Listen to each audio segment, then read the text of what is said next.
Hello, I am Onel Lopez, Assistant Professor on Sustainable Wireless Systems at University of Oulu, Finland. And here I am going to briefly introduce you one of our overview papers recently published in IEEE Communications magazine in last November. The title, Ultra-Low Latency, Low Energy and Massiveness in the 6G Era via Efficient CSIT-Limited Scheme. Without further delay, let's have a look at it. We start from the basis that the design of future wireless systems such as 6G and beyond will be extremely challenging because of the need to support a wide range of heterogeneous characteristics and conflicting requirements, which may demand a complete rethinking of the usual system optimization approaches and design criteria. For instance, traditional systems usually operate with channel state information (CSI). However, towards many 6G use cases, these challenges and associated costs of operating with CSI, specifically at the transmitter side (CSIT), are enormous, especially in terms of latency, since the minimum required time for CSIT acquisition is directly related to the pilot sequence length. May be enormous also in terms of energy, since CSIT training drains energy resources and may become unaffordable for low power devices, and also in terms of scalability, since the network size effect on the training overhead is critical, especially in dense setups.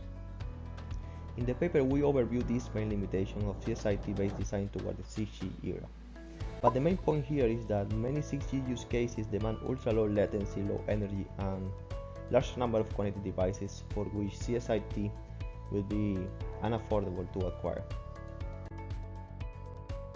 In the paper, we overview and assess how to design and use efficient CSIT-limited schemes that allow meeting the new and stringent requirements. One of the solutions relied on designing an efficient pilot allocation for training.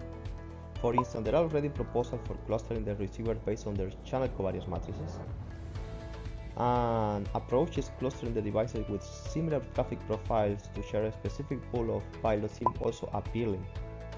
For instance, devices with small activation probabilities can be grouped in clusters with smaller pilot pools when compared to clustering more frequently active devices.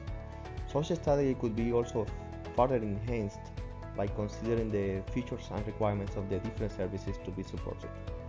In some cases, it could be even preferable to not assign pilots to certain users at all, as it is the case for instance of the scenario where a multiple antenna power beacon uses energy beamforming based on instantaneous CSIT to improve the statistics of the device's harvested energy with maximum fairness.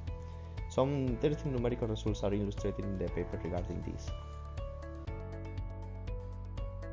Emphasize the advantages coming from operating with statistical CSIT instead of instantaneous, when the information decoding nodes are under outage latency constraints, as in URLLC use cases for instance. We show that the statistical precoder improves as the line of sight component becomes stronger, as illustrated in the figure. This is extremely relevant in dense deployments and distributed antenna systems where communication pairs experience less path attenuation due to shorter separation distances.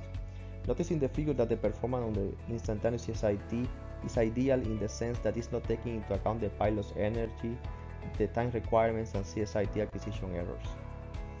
And the most important thing to notice is that an appropriate statistical precoder may reach near optimum performance in practical setups towards the 6G era.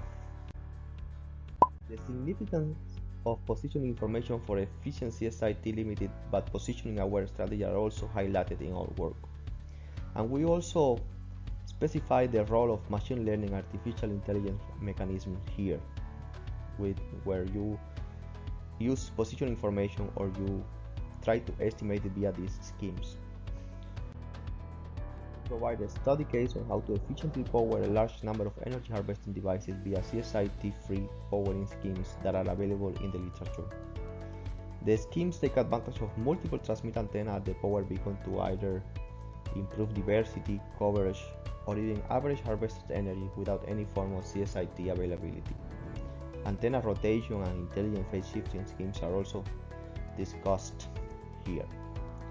Finally, and very importantly, we discussed several open problems and future research directions toward realizing more efficient CSIT-limited schemes. Well, this is it. Thanks a lot for your time, and please take a deeper look at the paper and our discussions therein. We hope you find it interesting and useful. Thanks a lot.